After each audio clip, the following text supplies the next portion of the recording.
Hello everyone, teaching branch में हम सभी का स्वागत करते हैं। आज का chapter number 7 fish nutrition and biochemistry लेकर हम आए हैं और इसमें जो भी इंपॉर्टेंट क्वेश्चन बनेंगे वो आज हम इस वीडियो में डिस्कस करेंगे। तो फिश न्यूट्रिशन एंड बायोकेमिस्ट्री की अगर हम बात करें, इसमें fundamentals of fish nutrition and growth of fish किस तरह से होती है, प्रिंसिपल न्यूट्रिएंट्स और न्यूट्रिशनल रिक्वायरमेंट्स कौन कौन सी हैं कल्टिवेबल फिश की और शेल फिश की, और कौन सी न्यूट्रिशनल एनर्जेटिक्स जो है वो ज़रूरत होती है, forms of feed, wet feed क्या है, फीड्स क्या होते हैं, ड्राई फीड्स क्या होते हैं, ठीक है, कौन से एंजाइम्स यूज़ करते हैं, ग्रोथ प्रमोटर्स कौन से इस्तेमाल करते हैं, फीड स्टोरेज कौन सी होती है, use of enzymes, pigments, okay.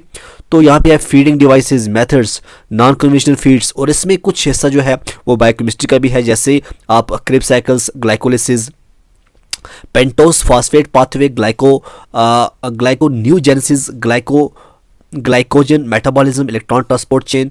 हमने इस लेक्चर में कुछ क्वेश्चन लाए हैं, आपको चाहिए कि वो क्वेश्चन जो है उसके रिलेटेड जो भी क्वेश्चन बनते हो वो आप करिएगा, ओके। क्योंकि हम पूरे चैप्टर के ऊपर जो क्वेश्चन बनते हैं वो एक लेक्चर में नहीं ला सकते, क्योंकि बहुत मुश्किल हो जाता है ये बनाना, लेक्चर बनाना। लेकिन जैसे क्वेश्चन जिस हिसाब से, जिस पैटर्न से क्वेश्चन पूछे जाएंगे वैसे क्वेश्चन हम लेके आए हैं ताकि आपको प्रॉब्लम ना आए। जैसे हमने पहला क्वेश्चन आपके लिए क्या लाया है कि dry feeds generally contains moisture. Dry feeds के ऊपर अगर क्वेश्चन आ भी जाए तो ऐसा आ सकता है कि उसके अंदर मॉइस्चर जो है वो कितने % होता है। देखिए, सबसे पहले हम बात करें जो ड्राई फीड होता है भाई, ठीक है ना। देखिए, जो ड्राई फीड होता है ये एक किस्म का नहीं होता है, बल्कि ये 3 किस्म का होता है। कितने किस्म का होता है? 3 किस्म का होता है। अब आपको जो है, एक होते हैं जिनको हम कहते हैं स्टीम पिलेटेड, दूसरा जो होता है वो होता है पार्शली एक्सट्रूडेड, ठीक है। तीसरा जो होता है इसको हम बोलते हैं एक्सपेंडेड पिलेट्स। तो आपको स्टीम पिलेटेड के बारे में पढ़ना है, पार्शली एक्सट्रूडेड के बारे में पढ़ना है, एक्सपेंडेड पिलेट्स के बारे में पढ़ना है, ठीक है ना। पर देखो, मैं इसके यूट्यूब के नीचे लिंक आप क्लिक करना, वहाँ पे एक PDF जो 1-2 होंगी वो आप ज़रूर पढ़ना, उसमें आपको सब कुछ समझ में आ जाएगी, ठीक है। तो हमें ये देखना है कि ड्राई फीड के अंदर मॉइस्चर कितना होता है। ये आपका जो आंसर आएगा वो आएगा 7 to 13%। कितना आएगा? 7 to 13%। और फीड, आप जानते हो फीड क्या होता है? एक ऐसा मिक्सचर होता है जो बहुत सारे इंग्रेडिएंट्स से मिला के बनाया जाता है ताकि फिश की जो है न्यूट्रिशनल रिक्वायरमेंट जो है उसकी पूरी हो जाए, ओके। तो इसमें पिलेट्स बात करें, पिलेट्स क्या होते हैं? जिस तरह से जो ड्राई फीड है उसको हम किसी कुछ शेप देते हैं, छोटी छोटी हम शेप्स देते हैं, उसको हम पिलेट्स बनाते हैं, ठीक है ना। तो जो सिंपल मिक्सचर होता है ड्राई इंग्रेडिएंट्स का, उसको हम कहते हैं मैशेस, या हम उसको कहते हैं मील, ओके। अब देखो, इसमें एक चीज़ और जो है, अगर ड्राई फीड की बात करें, इसमें इतना होता है, अगर क्वेश्चन ये भी पूछ सकते हैं, जो वेट फीड होता है, वेट फीड के अंदर मॉइस्चर कितने % होता है? वो होता है 45 to 75%, ठीक है। तो जो मॉइस्ट फीड होता है, मॉइस्ट फीड के अंदर होता है 18 से लेकर 45% तक जो होता है, ये मॉइस्ट फीड के अंदर जो होता है ये मॉइस्चर होता है, ठीक है। उसके बाद दूसरा क्वेश्चन क्या है? In which part of the gut are proteins ultimately degraded into amino acids, ठीक है। तो इसमें आप जानते हैं जो प्रोटीन्स होते हैं वो सबसे ज़्यादा गट्स के कौन से पार्ट के अंदर डिग्रेड होते हैं? तो इसका जो आंसर आएगा वो क्या आएगा? Small intestine. क्या आएगा? स्मॉल इंटेस्टाइन जो है इसका करेक्ट आंसर आएगा। तो आप जानते हैं जो स्मॉल इंटेस्टाइन होते हैं, स्मॉल इंटेस्टाइन के अंदर जो सेल्स होते हैं, जिस सेल्स का जो ये बनना होता है उनको हम कहते हैं एंटेरोसाइट्स। क्या कहते हैं? एंटेरोसाइट्स कहते हैं। अब क्या होता है, स्मॉल इंटेस्टाइन के अंदर एंटेरोसाइट्स होते हैं, cell of the intestinal lining जो होती है, इससे जो होता है जो प्रोटीन्स होते हैं वो अल्टीमेटली डिग्रेडेड होते हैं अमाइनो एसिड्स के अंदर। किसके अंदर? अमाइनो एसिड्स के अंदर, ओके। उसके बाद ऐसा क्वेश्चन आ सकता है कि जो प्रोटीन डेफिशिएंसी होती है, प्रोटीन की अगर डेफिशिएंसी आ जाए तो उसका नाम क्या होता है? उसको हम कहते हैं क्वेशरकोर जो है इसको कहते हैं, ओके। जब प्रोटीन का क्या हो? माल न्यूट्रिशन हो, ठीक है ना। प्रोटीन की जब माल न्यूट्रिशन हो तो जो उस टाइम जो प्रॉब्लम होती है उसको हम कहते हैं kwashiorkor, okay. Highly unsaturated fatty acids HUFA are easily altered by। तो आप जानते हैं जो हाईली अनसैचुरेटेड जो फैटी एसिड्स होते हैं ये पूफा होते हैं विद 20 और मोर कार्बन एटम्स, ठीक है ना। तो इसका जो आंसर आएगा वो आएगा oxidation. Calcium calcium regulation in fishes is performed by, calcium regulation की अगर हम बात करें, इसमें जो प्रोलैक्टिन है PRL, इसका अच्छा रोल रहता है, ठीक है ना। PRL सेल्स का अच्छा रोल रहता है, लीवर का भी रहता है, कॉर्प्स ऑफ स्टेमनस का भी रहता है। तो इसका जो आंसर आएगा वो आएगा liver, PRL cells and corpus of Stannius जो है इसका करेक्ट आंसर है। फिर है जी चाइटोसिन इज ए, चाइटोसिन इज ए, चाइटोसिन क्या है? चाइटोसिन जो है ये एक पॉलीसैचुराइड है। क्या है ये? पॉलीसैचुराइड है। ओके। फिर ऐसा क्वेश्चन बनता है जो फिश लिवर ऑयल होता है, इसके अंदर कौन सा विटामिन पाया जाता है, या किस सबसे ज़्यादा इसके अंदर कौन सी चीज़ होती है? तो इसका जो आंसर आएगा विटामिन ए आएगा। क्या आएगा? Vitamin A. और इसका विटामिन डी भी आता है, ठीक है ना। विटामिन डी आ जाए तो भी ये सही है। Okay.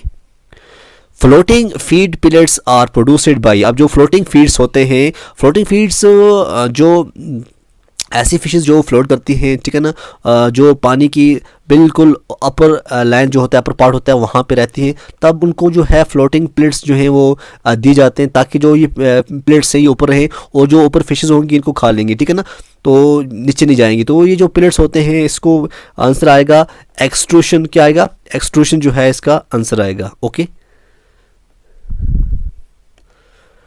Cobalt chloride is used in feed as, feed के अंदर कोबाल्ट क्लोराइड का भी इस्तेमाल करते हैं। अब क्यों इस्तेमाल करते हैं? क्योंकि जो कोबाल्ट होता है ये इसके अंदर B12 होता है, ठीक है ना। अब जो B12 है ये एक अच्छा ग्रोथ जो है, ये एक्चुअली ये जो ये कोबाल्ट होता है ये ग्रोथ प्रोमोटर होता है। क्या होता है? ग्रोथ प्रोमोटर होता है। ओके। क्योंकि इसके अंदर B12 भी होता है। और जो कोबाल्ट क्लोराइड है इसके और भी बहुत सारे बेनिफिट्स हैं, ठीक है ना। Enzymes helps to lower the activation energies of reaction by, कौन से एंजाइम जो हैं वो जो एंजाइम्स हेल्प करते हैं lower the activation energy of reaction by, तो इसका जो आंसर आएगा वो क्या आएगा? Forming weak interactions with substrate.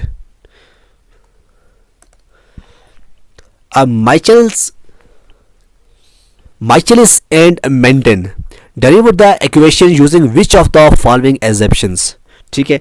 अब देखो आपने इसका नाम सुना भी होगा माइचेलिस मेंटेंस का, ठीक है ना। ये जो माइकलिस एंड मेंटन है ये इन्होंने जो मॉडल्स है एंजाइम काइनेटिक्स का इसके ऊपर काम किया है। तो इसका जो आंसर आएगा वो आएगा rate limiting step in the reaction in the breakdown of ES complex जो है इसका आंसर आएगा rate limiting step in the reactions in the formation of ES complex। The steady state hypothesis for enzyme suggests that, steady state hypothesis for enzyme suggests that, तो इसका answer आएगा rate of formation of ES complex is equal to rate of breakdown of ES complex, ठीक है। तो इसका जो answer आएगा वो क्या आएगा? फर्स्ट आएगा rate of formation of ES complex is equal to rate of breakdown of ES complex। ये हाइपोथेसिस है किसकी? एंजाइम की, ठीक है। ये आपका जो बायोकेमिस्ट्री का जो पोर्शन है दिया गया है एग्जाम के लिए, उसी से हमने लिया है। जैसे भी है the best example of regulation of enzyme by a reversible covalent modification is, best example कौन सी है रेगुलेशन ऑफ एंजाइम की? तो यहाँ पे फास्फोराइलेशन है, स्टाइलेशन है, ग्लाइकोलेशन है। तो इसका जो आंसर आएगा फास्फोराइलेशन। क्या आएगा? फास्फोराइलेशन जो है इसका करेक्ट आंसर है। Which is correct for alpha helix of A protein, यहाँ ऑप्शन आप पढ़िएगा, बताइएगा कौन सा जो है इसमें करेक्ट है। देखिए अगर हम बात करें there is interchain H bonding in single helix, ये जो है ये करेक्ट है।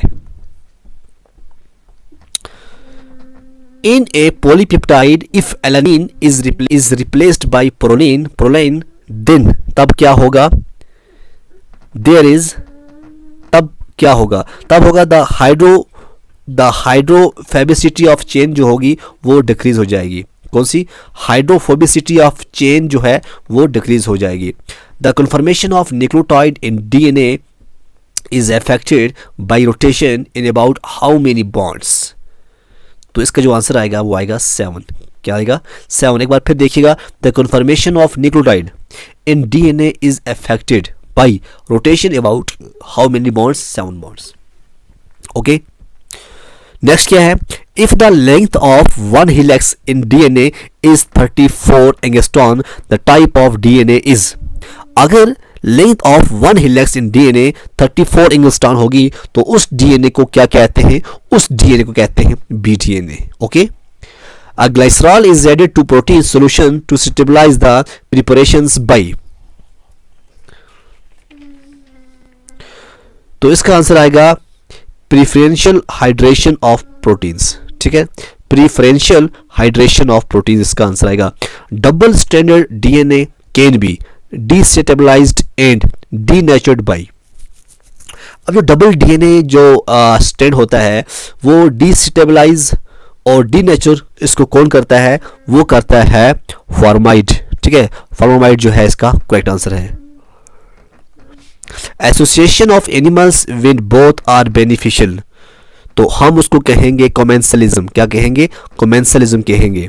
ऐसा फिर आप देखिएगा, association of animal when both are beneficial, हम उसको क्या कहेंगे, कमेंसलिज्म कहेंगे।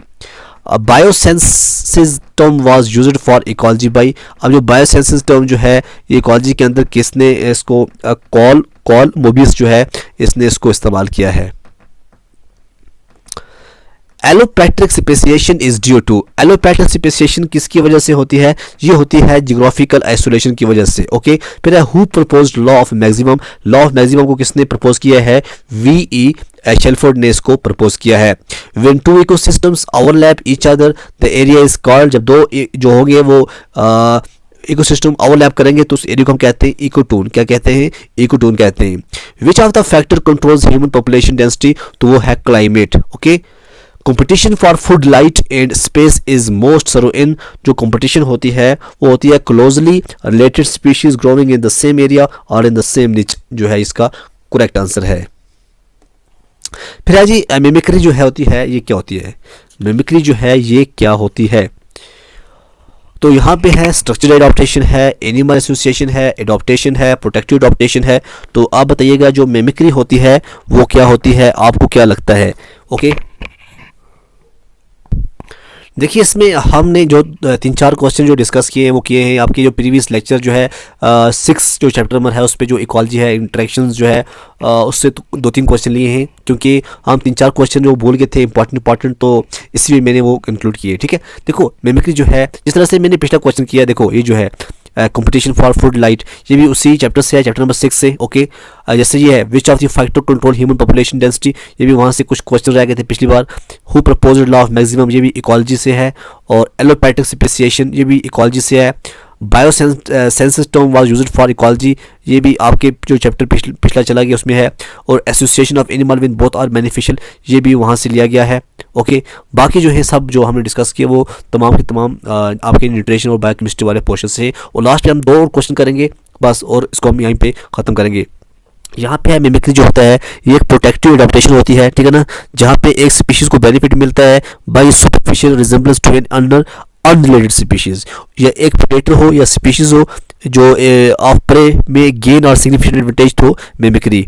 और हम बात करें इसमें जो आंसर आएगा वो क्या आएगा, करेक्ट आंसर जो है वो आएगा प्रोटेक्टिव एडॉप्टेशन। क्या आएगा, प्रोटेक्टिव एडॉप्टेशन। और लास्ट क्वेश्चन क्या है, ह्यूमस क्या होता है। ठीक है, तो ह्यूमस यहाँ पे आपके जो ऑप्शन है यहाँ पे दिए गए हैं, totally decomposed organic matter in the soil, एक ये दिया गया है ह्यूमस के बारे में, और दूसरा दिया गया है पार्शियली डिकम्पोज्ड ऑर्गेनिक मैटर जो है, और तीसरा जो है वो दिया गया है totally decomposed organic matter in A pond. Okay, अब देखो जो ह्यूमस होता है, ह्यूमस जो होता है ये partially decomposed organic matter in the soil. ठीक है, ये पार्शियली डिकम्पोज्ड ऑर्गेनिक मैटर होता है जो ज़मीन के अंदर होता है। होता क्या है, जैसे आप जानते हैं जो हायर ऑर्गेनिज्म होते हैं in the soil, millipedes, centipedes, earthworms, mites, springtails, grasshoppers और भी बहुत सारे जो है ये फ्रेश मटेरियल को कंज्यूम करते हैं, और जो पार्शियली जो डिकम्पोज्ड होते हैं उसको क्या करते हैं, ये वहाँ पे छोड़ देते हैं। ओके, अब क्या होता है जो ये डिकम्पोज्ड जो होते हैं इसको फर्दर जो है माइक्रो ऑर्गेनिज्म जैसे बैक्टीरिया है, फंजी है,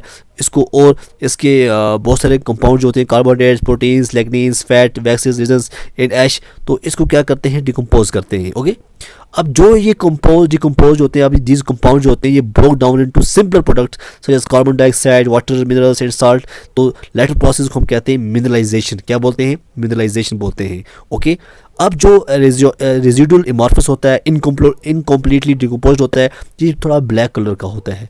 ब्लैक कलर्ड ऑर्गेनिक मैटर होता है which undergoes mineralization is called humus. Okay, अब इस प्रोसेस को हम कहते हैं humus formation is called humification. किस क्या कहते हैं? ह्यूमिफिकेशन। अब जो साइंटिस्ट है मुलर, MULER मुलर, ठीक है ना, इसने इस पे ऊपर बहुत काम किया है। तो आई होप आपको ये लेक्चर पसंद आया होगा, और भी हम नेक्स्ट चैप्टर नंबर 8 आपके लिए लेकर जल्दी हाजिर होंगे। आप देखते रहिए टीचिंग पे आज, तब तक के लिए खुदा हाफिज़।